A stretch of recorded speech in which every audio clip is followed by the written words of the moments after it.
Des Olympiades pour les 10 unités pour malades difficiles de France. Chaque UMD a participé à l'événement national en organisant des Olympiades au sein de sa structure. Au CHS de Sarreguemines, plusieurs épreuves sportives ont été organisées, y compris hors de l'établissement. L'idée est de promouvoir le sport comme élément central du parcours de soins. 2 subventions exceptionnelles pour aider 2 associations sarregueminoises en difficulté financière. Le conseil municipal a décidé de verser 15 000 € à la ludothèque et à l'association Sarreguemines Jump. Toutes 2 doivent faire des efforts de redressement sous la surveillance des élus.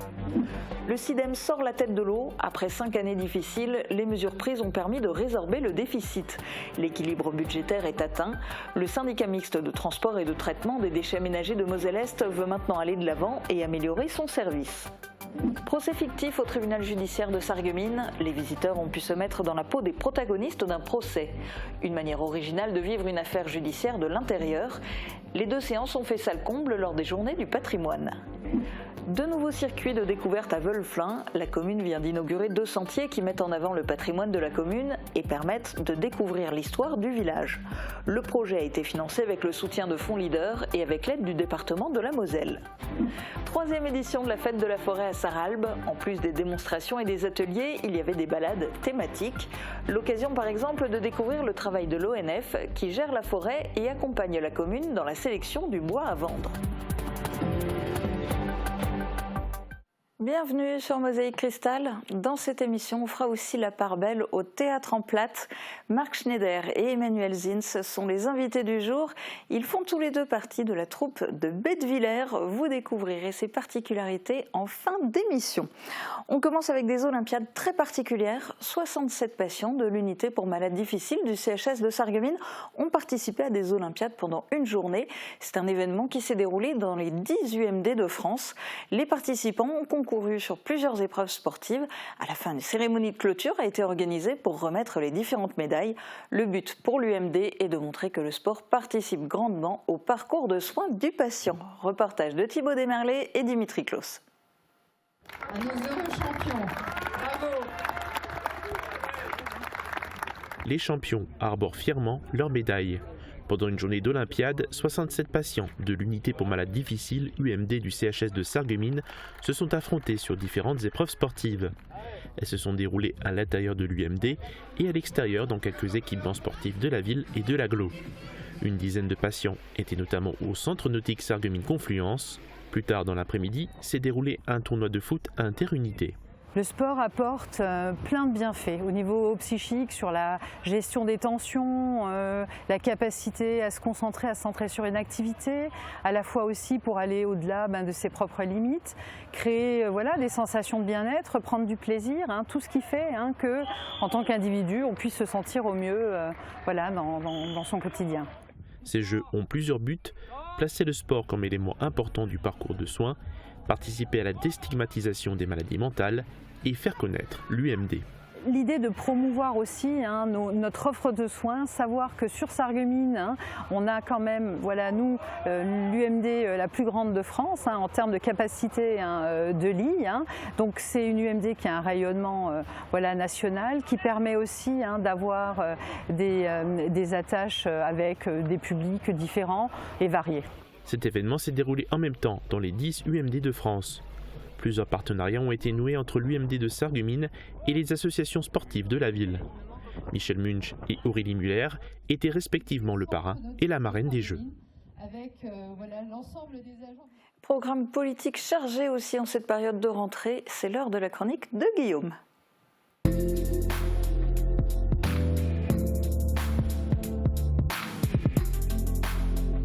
Alors hier soir avait lieu le conseil municipal de Sarreguemines, le 36e de la mandature. Qu'est-ce que tu en as retenu, Guillaume ? J'en ai retenu que des associations rencontrent des difficultés financières. D'ailleurs, à l'unanimité, les élus ont décidé hier de les aider en versant à 2 d'entre elles une subvention exceptionnelle de 15 000 €. Alors, il s'agit de quelles associations et qu'est-ce qui leur arrive ? Alors je vais suivre la chronologie de l'ordre du jour hier soir et commencer par parler de la ludothèque Beau Soleil. J'espère qu'en régie on est prêt car j'ai sélectionné bon nombre d'extraits issus des discussions qui ont eu lieu hier. La ludothèque Beau Soleil donc, qu'est-ce qui lui arrive? Cette structure est située, comme son nom l'indique, dans le quartier Beau Soleil à Sarreguemines, au 11 rue des Merles précisément, et elle a pour objectif d'accueillir les enfants et leurs familles pour leur faire découvrir des livres et des jeux. C'est une association d'éducation populaire affiliée à la Fédération des œuvres laïques de la Moselle et elle existe depuis 1983. Denis Peifer, adjoint au maire, a indiqué que ces derniers temps, cette association était en perte de vitesse. Je vous propose de l'écouter. Sur le terrain, on a constaté une baisse d'activité de la part de cette ludothèque. Et donc, ce n'est pas exceptionnel que cette baisse d'activité de la part de la ludothèque ait une répercussion financière derrière de la part des financeurs. Bon, il faut l'avouer, dans cet extrait, l'adjoint a parlé vite et il avait déjà abordé le point que je vais présenter à présent. Cette baisse d'activité constatée a donc provoqué une baisse du montant de subventions touché par la ludothèque Beau Soleil. Et cette baisse de recettes financières n'avait pas été forcément anticipée, comme vous allez l'entendre dans ce second extrait. Enfin, il y a une forme d'impréparation, effectivement, avec un vrai décalage entre le prévisionnel que eux escomptaient et la réalité du terrain, en fait. Il y a donc eu un trou dans le budget et l'adjoint pense d'ailleurs qu'une nouvelle aide municipale devrait être accordée à l'association. Écoutons sans plus entendre un nouvel extrait. Il faudra sans doute, le mois de décembre, voter une avance de subvention pour la subvention de l'année prochaine, ce qui leur permettrait effectivement de pouvoir continuer à exister. Continuer à exister, les mots sont forts et ils donnent une idée de la gravité de la situation à laquelle l'association doit être confrontée. Pourquoi l'aider et lui permettre de perdurer? Denis Peifer a argumenté. Je vous propose une énième fois de l'écouter. Et vous savez que cette association, pour nous, c'est une association qui est précieuse au niveau du quartier. C'est 200 adhérents à peu près, c'est une trentaine de partenaires institutionnels, associatifs, écoles diverses et variées. C'est un appui important que nous avons pour la politique de la ville au niveau du quartier et donc il nous semblait pour le coup important de les subventionner à hauteur de ce montant exceptionnel. Ce montant, c'est donc ces 15 000 € exceptionnels qui ont été validés par l'ensemble des élus municipaux. Alors donc ça c'est pour la ludothèque Beau Soleil, mais tu disais qu'elle n'était pas la seule, qu'il y avait 2 associations dans ce cadre-là. Alors quelle est la seconde qui va bénéficier elle aussi d'une aide exceptionnelle de 15 000 € pour problème de trésorerie? Alors on pourrait en quelque sorte passer des petits chevaux aux grands chevaux, parce qu'on va parler de l'association Sarreguemines Jump, le centre équestre de Sarreguemines. Elle aussi, elle rencontre des problèmes de trésorerie et je vais donner la parole à un autre adjoint, le Benjamin de l'Assemblée municipale de Sarreguemines, Maxime Tritz. Écoutons-le nous expliquer le pourquoi du comment. Alors cette situation financière, elle s'est dégradée pour plusieurs raisons, dont nous pouvons l'expliquer, qui sont liées de près ou de loin à la crise Covid. Pour commencer, pendant le confinement de 2020, on rappelle que Sarreguemines Jump n'a pas pu mettre son personnel au chômage technique, car il fallait continuer à nourrir et s'occuper des chevaux, bien sûr, on est sur du vivant, donc non comparable avec de nombreuses associations. Il fallait nettoyer les box, travailler avec les chevaux, etc. Et donc le club avait des charges de personnel, mais en sens inverse, aucune recette ne rentrait en raison de l'arrêt de l'activité. Ces dernières années, de plus, le comité se heurte également à une hausse importante de certaines charges, coût de la paille, du foin, de la nourriture, des frais médicaux, de personnel. Un rappel de cotisation de la mutuelle sociale agricole également de 12 000 € pour l'année 2019 a fini à mettre à mal la trésorerie de l'association. Donc, après discussion avec les dirigeants et analyse de leur comptabilité par les services municipaux, nous arrivons à la conclusion qu'une aide financière de 15 000 € s'avère nécessaire pour préserver la pérennité de l'activité équestre à Sarreguemines qui profite actuellement à de nombreux jeunes, notamment près de 300 licenciés. En contrepartie, le comité s'engage à poursuivre les efforts de redressement entamés depuis plusieurs mois et à rendre compte régulièrement de la situation au service de la ville. Voilà qui est complet. Maxime Tritz a présenté les symptômes et le remède sous condition que la municipalité a décidé d'apporter à Sarreguemines Jump. Sous condition car la municipalité va être particulièrement vigilante par rapport au redressement financier de ces 2 associations. Écoutons à ce sujet le premier adjoint au maire, Jean-Marc Schwartz.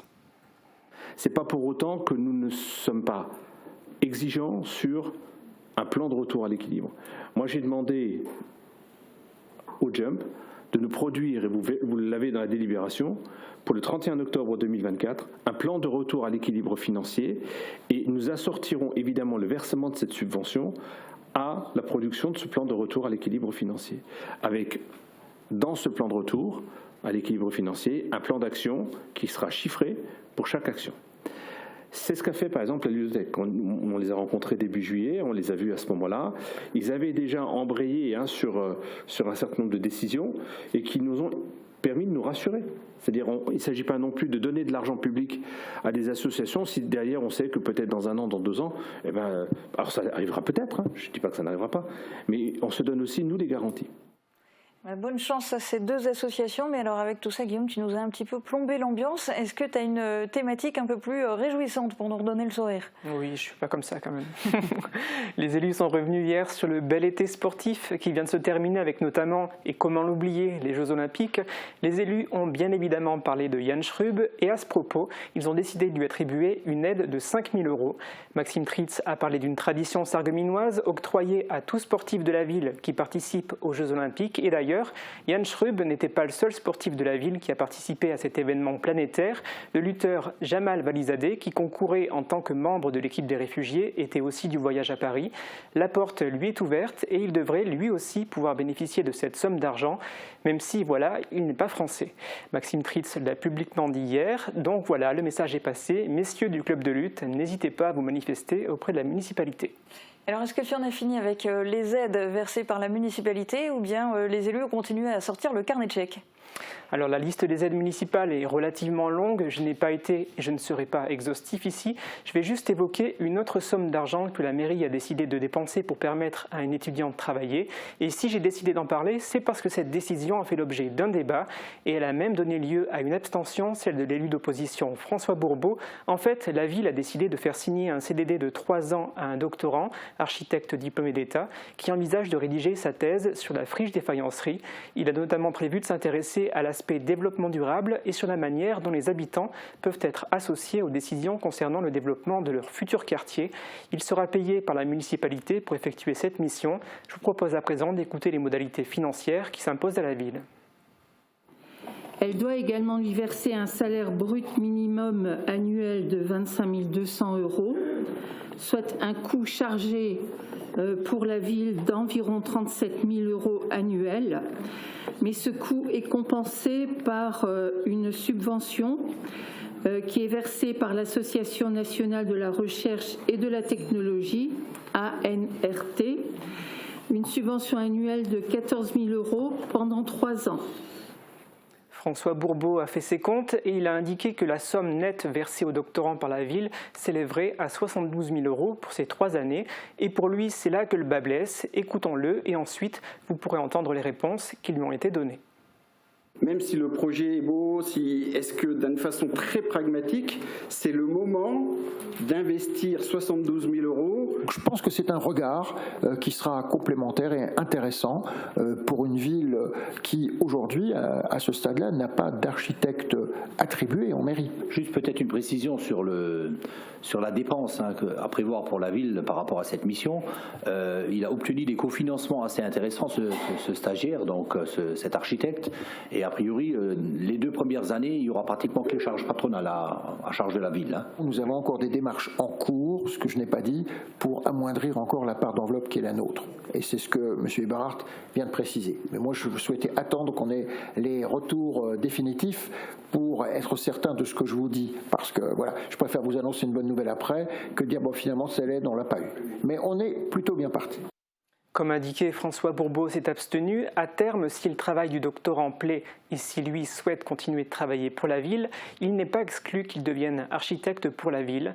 Une possibilité qui me permet d'enchaîner sur l'hommage qui a été rendu hier à Christian Quini, l'ancien architecte de la ville de Sarreguemines récemment décédé. Il aura travaillé 34 années pour la municipalité. En se levant pour respecter une minute de silence, les élus municipaux ont aussi souhaité honorer la mémoire de toutes les personnes récemment décédées, en ayant également une pensée pour Nicolas Baird, le dernier maire de Folperswiller, qui dirigeait la destinée de cette ancienne commune lorsqu'elle a été rattachée à la ville de Sarreguemines. Et voilà, j'en ai fini. Eh bien, merci Guillaume et bravo pour ta synthèse et le nombre d'extraits qui étaient proposés aujourd'hui. On enchaîne avec le conseil syndical du SIDEM qui s'est déroulé hier soir et une très bonne nouvelle, le syndicat mixte de transport et de traitement des déchets ménagers de Moselle-Est, eh bien, il a retrouvé son équilibre budgétaire. Le président Roland Roth l'avait déjà annoncé aux élus de la communauté d'Aglo. Cette fois, il a annoncé la bonne nouvelle à l'ensemble des membres du SIDEM. Reportage de Thibaut Desmerlet. Après 5 années difficiles, le SIDEM peut sortir la tête de l'eau. Lors du conseil de rentrée, le président Roland Roth a lu devant les membres le dernier avis de la Chambre régionale des comptes du Grand Est. Il est mentionné que les mesures de redressement prises par le SIDEM sont suffisantes et ont permis de résorber le déficit. Nous avons suivi une voie sur laquelle se dressaient de nombreux obstacles pour arriver à remettre le SIDEM sur les rails et je tiens ce soir, après validation des résultats de la CRC, puisque le rapport est très clair à ce niveau-là, à vous remercier pour votre soutien et votre volonté partagée d'aboutir. Le président a remercié toutes les personnes impliquées dans cet effort et tous les soutiens reçus. Le plan de redressement du SIDEM a pris fin, l'équilibre budgétaire est atteint.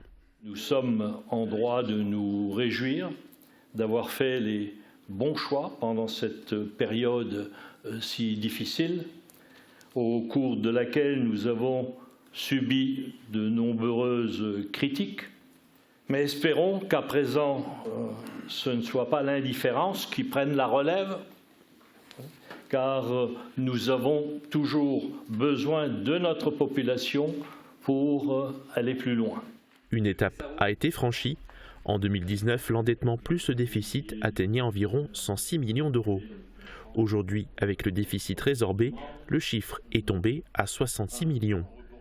Le SIDEM souhaite maintenant avancer et à l'avenir améliorer de plus en plus son service. On voit souvent l'intérieur des tribunaux dans des films et pourtant les images sont parfois bien loin de la réalité. À quoi ressemble un procès lorsqu'une personne est jugée? Pour illustrer le rôle de la justice lors des audiences, le tribunal judiciaire de Sarreguemines a ouvert exceptionnellement ses portes lors des Journées du patrimoine pour une reconstitution, un procès fictif et participatif devant l'objectif de la caméra de Camille Henriot. À la barre, s'il vous plaît, madame. Il y avait tout ou presque d'une vraie audience dans un tribunal. D'abord les juges, ceux assis sur les fauteuils rouges. 4 personnes du public se portent volontaires pour se mettre dans la peau d'un juge assesseur. À gauche se trouve le procureur de la République. Le prévenu fictif entre dans la salle.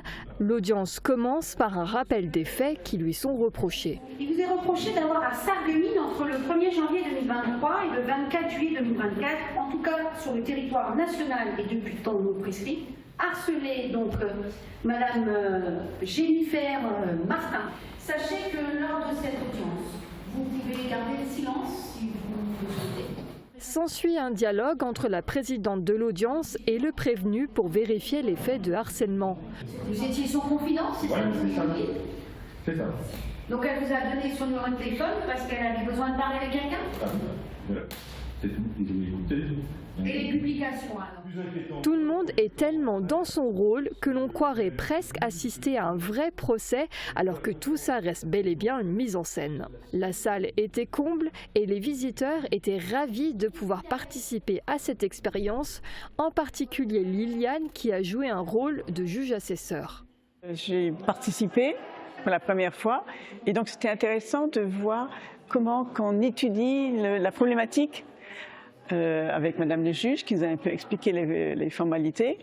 Et donc, j'ai senti de la justice, de la compassion, un peu de tout. C'était intéressant de voir comment ça se passe avec un détenu et c'était intéressant d'apprendre, de pouvoir poser des questions et sur tout ce qui se passe. Des questions justement, il y en avait plein, notamment sur le déroulement d'une garde à vue ou encore les perquisitions et le rôle de chacun des membres du tribunal pour le bon fonctionnement d'une audience. Une journée donc très instructive qui suscitera peut-être des vocations chez les plus jeunes. Quand le patrimoine s'ouvre au public scolaire, dans le cadre de l'opération Lever les yeux du ministère de la Culture, une classe de 3e du collège Jean-Baptiste Eblé de Putelange-au-Lac a vécu une journée dédiée à la mémoire de la Seconde Guerre mondiale. Vendredi matin, les élèves étaient invités au palais du gouverneur de Metz. Ils ont découvert notamment une exposition d'objets à l'occasion des 80 ans de la Libération. L'après-midi, la classe s'est rendue au cimetière américain de Saint-Avold, où le collège parraine une tombe d'un GI. Chaque année, des élèves viennent la fleurir. Merci à Christelle Lorsong, leur professeur d'histoire-géographie, pour les images. La commune de Wölflin vient d'inaugurer 2 nouveaux circuits de découverte. L'objectif de ce projet était de retracer l'histoire communale qui se cache derrière une multitude de monuments religieux et de constructions anciennes. Le projet avait commencé sous la mandature de Michael Weber.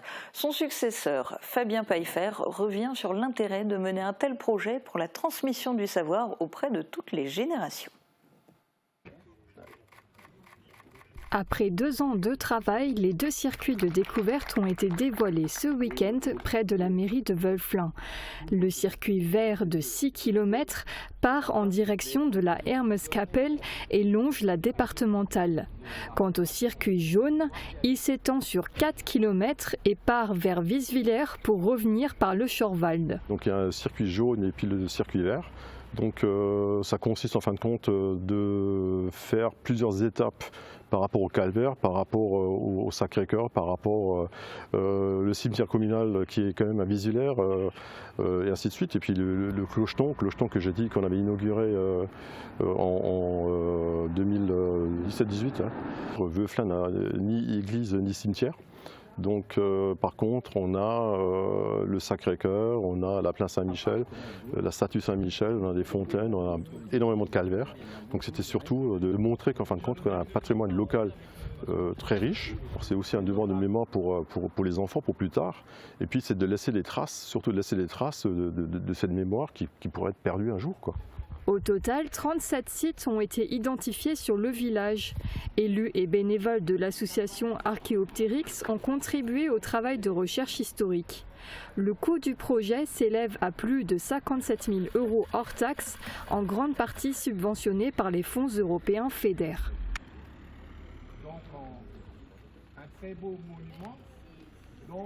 Ce week-end, la ville de Sarralbe a organisé la Fête de la Forêt, 3e édition. Plusieurs animations étaient proposées tout au long de la journée, encadrées par plusieurs acteurs du monde forestier.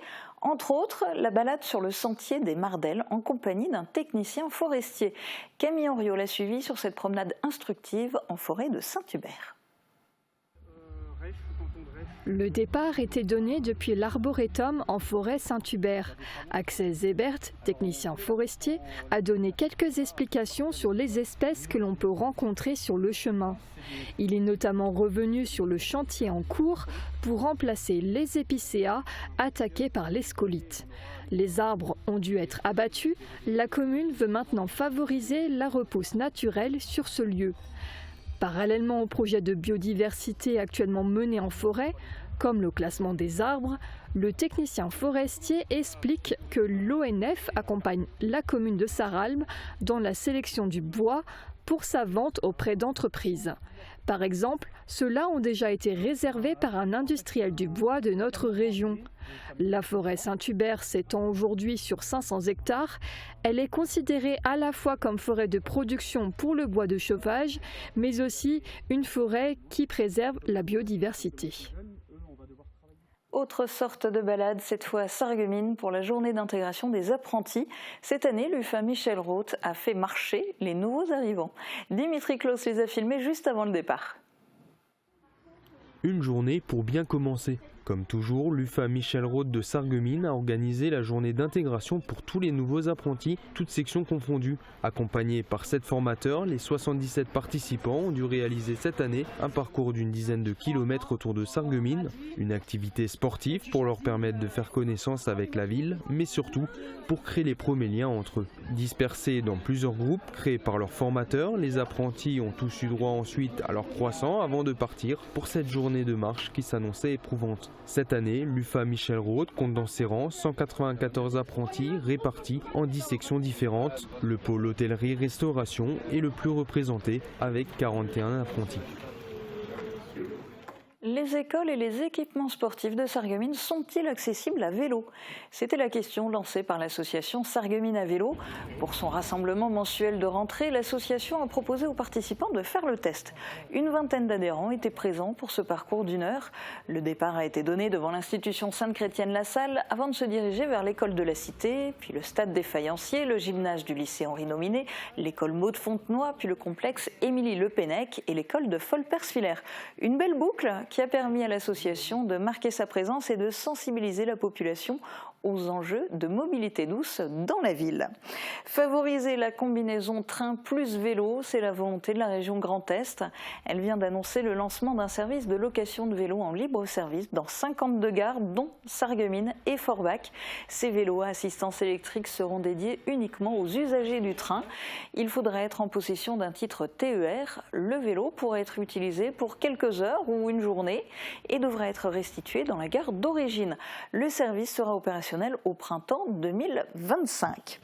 Autre bonne nouvelle pour les déplacements à vélo, le projet Intervélo Sarre-Moselle mené par l'Eurodistrict a été définitivement validé par le programme Interreg Grande Région. Il sera officiellement lancé samedi à la carrière Barrois de Frémin-Merlebach. C'est un projet d'aménagement cyclable transfrontalier. 60 km de pistes cyclables vont être aménagées sur le territoire de l'Eurodistrict pour améliorer les connexions entre la France et l'Allemagne en reliant les réseaux cyclables existants. Ce projet Intervélo, d'un montant total de 9,8 millions d'euros, prévoit aussi la mise en valeur de l'ensemble du réseau cyclable transfrontalier. Le Plate aussi est sans frontières. Dans un instant, on s'intéresse au théâtre en Plate de Bettevillers avec les invités du jour, juste après les prévisions de Météo France. Couverture et zinguerie, une toiture Moder Habitat apporte sécurité, protection et pérennité par tous les temps.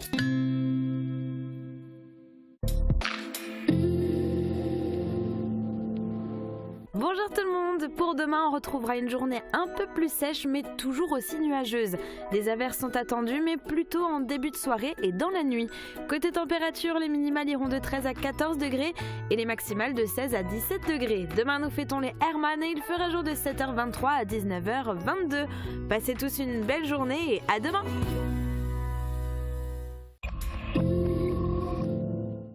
Besoin d'évasion, de découverte, d'échange?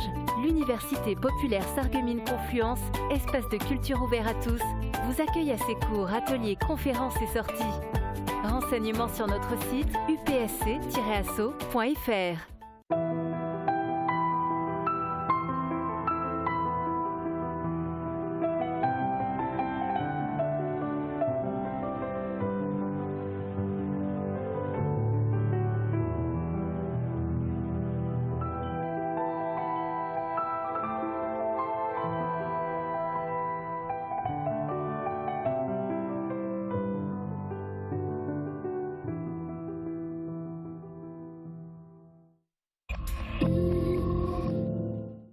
À Bettevillers, on aime les années paires. Vous proposez une nouvelle pièce tous les 2 ans?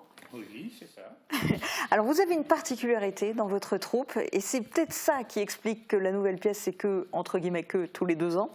C'est que c'est l'un de vos membres qui écrit les pièces. Alors, est-ce qu'il vous met aussi à contribution? Est-ce qu'il tient compte des effectifs de la troupe? Racontez-nous comment ça se passe, l'écriture. Alors l'idée au départ de la pièce de théâtre, il l'a eue en rentrant un soir du travail et il s'est rendu compte qu'il y avait un nid de cigogne qui était en construction. Oui, mais même avant qu'on parle de la pièce de cette année, de manière générale. Oui. D'abord, c'est qui celui qui écrit? Alors c'est le président de l'association, c'est Yves Aucher. Donc c'est lui qui écrit la pièce et c'est pour qui il écrit quoi.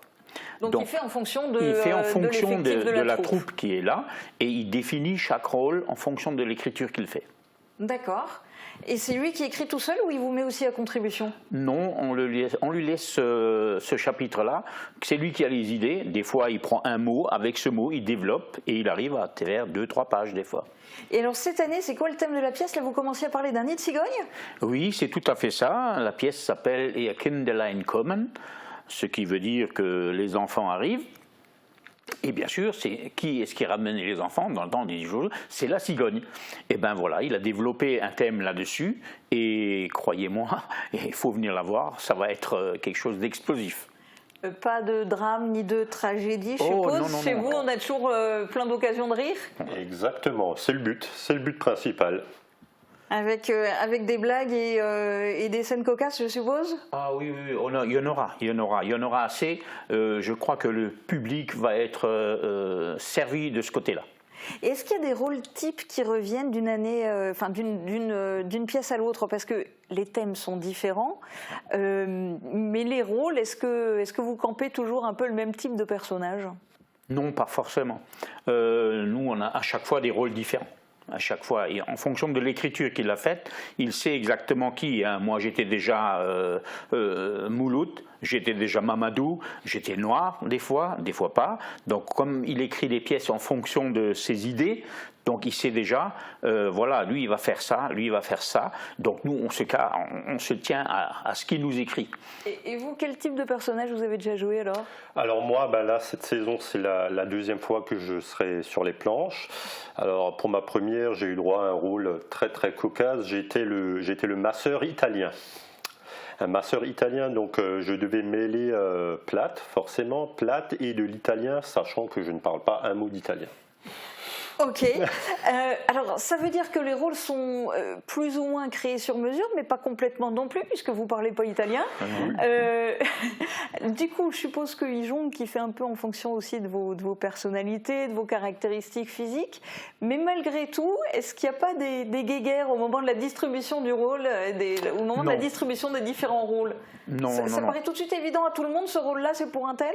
Disons que nous, on attend sur les textes. Hein, comme c'est lui qui écrit, et puis comme là, cette année, il a écrit, le premier acte, il avait fini d'écrire au mois d'avril, donc on a commencé déjà à apprendre le premier acte.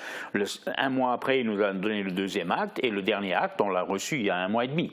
Donc voilà, donc en fonction, nous, on peut travailler déjà en fonction de ce que lui, il a écrit. Donc nous, on se met tout de suite dans le texte, en sachant qu'il faut connaître la pièce par cœur. Il faut connaître la pièce par cœur, il faut connaître ses répliques pour intervenir au bon moment.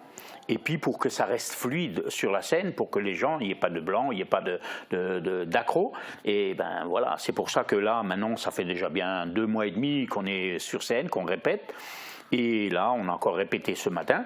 Et puis bon, c'est fluide, ça va, c'est tout, il est satisfait, c'est l'essentiel, c'est notre but. Ça, c'est le principe de base pour tous les comédiens. Mais vous, la particularité, c'est qu'il s'agit de théâtre en plate. Alors dans la troupe, est-ce que tout le monde maîtrise le plate à la perfection? Alors à la perfection, la grande majorité le parle très très fluidement. Bon, il peut y avoir des petits mots, des petites expressions. Après, ça dépend aussi de quel village on vient, parce que les plates varient selon les villages. Mais dans la grande globalité, tout se passe très bien, tout le monde se comprend, il n'y a aucun souci. Et du coup, à chaque nouvelle pièce, vous apprenez un peu des nouvelles expressions? Ah oui, il y a toujours des mots qui ressortent plus que d'autres. Hein, à chaque fois, on avait des pièces où c'était mais n'importe quoi. Pour ceux qui sont venus voir la pièce, ils connaissent. Et puis, il y avait encore ce mot et oh, Paul et Sterhol. Et les gens explosaient quand elle disait ça. Hein. C'était mon rôle à moi. Moi, j'étais le Paul à l'époque. C'était dans la pièce qu'on voit actuellement là à l'écran. Et c'est vrai que c'est spécifique. Yves sait déjà qui a les moyens de justement attirer cette attention-là pour les mots-là. Et puis c'est vrai. Je me promenais dans des magasins. On m'appelait même plus par mon prénom. On disait Paul, pêche-tu Hall. Voilà. C'est un peu le but aussi. C'est justement de diversifier, que les gens soient satisfaits, qu'ils viennent pour se détendre. C'est exactement ça, comme tu l'as dit. Moi aussi, ça m'arrive encore régulièrement maintenant. Angelo le masseur, je peux prendre rendez-vous chez toi? Oui, non plus cette année, c'est fini. Mais c'est chouette aussi de jouer dans une pièce qui a été, dans un rôle qui a été écrit sur mesure. Enfin, c'est une chance que vous avez. Je ne sais pas si vous en êtes tous conscients dans la troupe. Et d'ailleurs, dans la troupe, vous êtes combien de comédiens et comédiennes et de quel âge à quel âge, si j'ai le droit de demander? L'âge, on n'a pas une trop grande différence au niveau de l'âge, parce qu'il n'y a pas actuellement... En fait, je suis le plus jeune, avec 42 ans, et notre aîné, c'est Marcel, qui a 85 ans. Et vous êtes combien? On est à 11 sur scène, donc on est à plusieurs parce qu'on a encore les souffleurs et les gens qui sont au service, mais au niveau acteur, on est à 11. Et est-ce que vous recrutez? Est-ce que des gens peuvent vous rejoindre? Est-ce que au contraire vous dites non, la relève est assurée, on n'a besoin de personne? Non, non, loin de là, on n'est pas à l'abri. On vient de perdre un membre cette année, donc voilà, ce qui est peu, mais après, tout le monde est le bienvenu. Après, c'est pas nous qui décidons, c'est le président, en fonction de la pièce qui est écrite, qui sait exactement le nombre de comédiens qu'il a besoin. Il se peut très bien que dans 2 ans, je n'ai pas besoin de jouer, ou Emmanuel, mais on fait en fonction de ce que lui nous écrit. Bon, pour vous découvrir, le mieux, évidemment, c'est de venir vous voir sur scène. Ça sera uniquement à Bettwiller?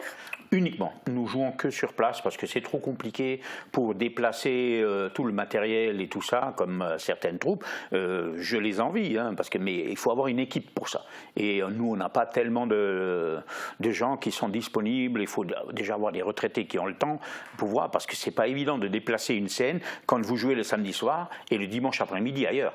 Donc il faut avoir une équipe pour ça, et on n'a pas ce moyen-là. Et puis nous, on a une salle, une très belle salle, où l'acoustique et puis la luminosité est très bien, donc restons chez nous, tranquillement. Bon, vous n'avez pas de déménageur, mais vous avez celui qui écrit les pièces. Et ça, je pense que beaucoup de troupes vous envient pour ça. Donc, première représentation ce samedi 28 septembre, puis tous les week-ends jusqu'au 10 novembre. Alors, il y a 13 dates au total. Pour réserver, c'est par téléphone au 07 66 83 64 90. Alors, avec tout ça, on a fait du teasing, mais on ne va pas spoiler. Et vous faites, comment on dit ça en plate? On a fait du teasing, mais on ne va pas spoiler. Oh ben... Là, vous nous avez posé une colle. Oh, on peut dire ça, Maron sei vorgestellt, aber man sah nicht alles. Voilà, voilà, vous le dites si bien. Voilà. Et donc, pour ne pas spoiler, on va finir avec un extrait, mais pas de la pièce que vous pouvez découvrir à partir de samedi, mais de la pièce, un extrait de la pièce d'il y a 2 ans. Du wirst nicht glauben, guck da im Schulmeister seine Schuli. Schuli? Der hat doch in der Hand und fängt an zu schluchzen. Ich habe als gedacht, wo bleibt denn nur der Pastor? Ja, was hast du noch zu der gesagt? Ich habe auf das Tablett gehauen. Und dann habe ich gesagt, Dimmelwecker noch einmal. Der Blitz soll dich treffen, wenn du mich beliehst.